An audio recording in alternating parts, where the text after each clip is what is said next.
नमस्कार बंधुरा welcome back to मुडी फूडी। आमी आपनादेर सबार प्रिय अनिंदिता आज आबारो आपनादेर साथे एकटी नतून रेसिपि शेयर करब। तो चलुन शुरू करी। आज आमी आपनादेर साथे निरामिष आलू पटलेर तरकारिर रेसिपि शेयर करब।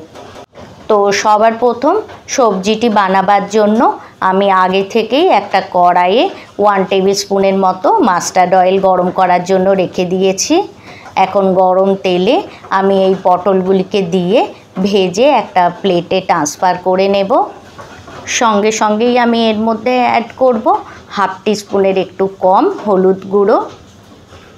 250 গ্রামের মতো পটলকে আমি ভালো করে ওয়াশ করে খোসা ছাড়িয়ে এই রকম শেপ করে কাট করে নিয়েছিলাম, সেটি আমি অ্যাড করে দিয়েছি।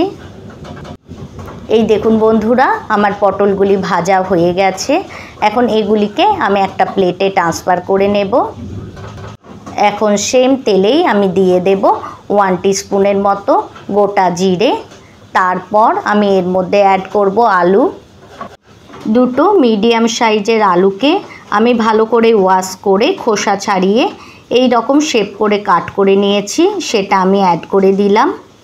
আর সঙ্গে সঙ্গেই অ্যাড করলাম 1 টিস্পুন ধনে গুঁড়ো, 1 টিস্পুন জিরে গুঁড়ো, 1 টিস্পুন হলুদ গুঁড়ো আর কালারের জন্য 1 teaspoon Kashmiri red chilli powder.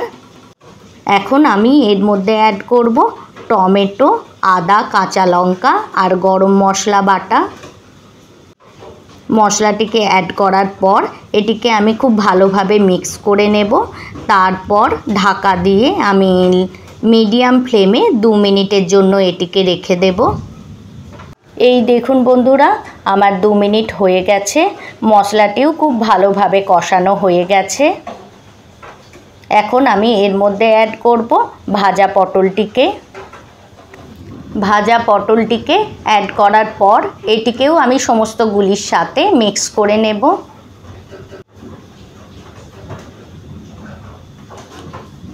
এই দেখুন বন্ধুরা আমার মিক্স করা হয়ে গেছে। এখন আমি এর মধ্যে মিক্সার গ্রাইন্ডার ধুয়ে 1 কাপ জল অ্যাড করব। তারপর এটিকে মিক্স করে নেব আর অ্যাড করব স্বাদ অনুযায়ী লবণ। তারপর এটিকে ঢাকা দিয়ে মিডিয়াম ফ্লেমে আমি 5 মিনিটের জন্য রেখে দেব। বন্ধুরা এই সবজিটিকে আপনারা যে কোনো নিরামিষ দিনে ভাত, লুচি, রুটি, পরোটা সব কিছুর সাথেই সার্ভ করতে পারেন। এই দেখুন বন্ধুরা আমার 5 মিনিট হয়ে গেছে, সবজিটিও খুব ভালোভাবে কুক হয়ে গেছে। এখন এই পর্যায়ে আমি এর মধ্যে অ্যাড করলাম 1 টিস্পুন চিনি। চিনিটি অ্যাড করা টোটালি অপশনাল। চিনিটি অ্যাড করার পর এটিকে আবারও আমি মিক্স করে নেব। তারপর গ্যাসের ফ্লেমটা বন্ধ করে এটিকে স্ট্যান্ডিং টাইমে রাখার পর এটিকে আমি সার্ভ করব।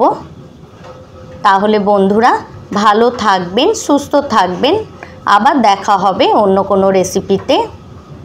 আজকের জন্য এতটাই। Thanks for watching.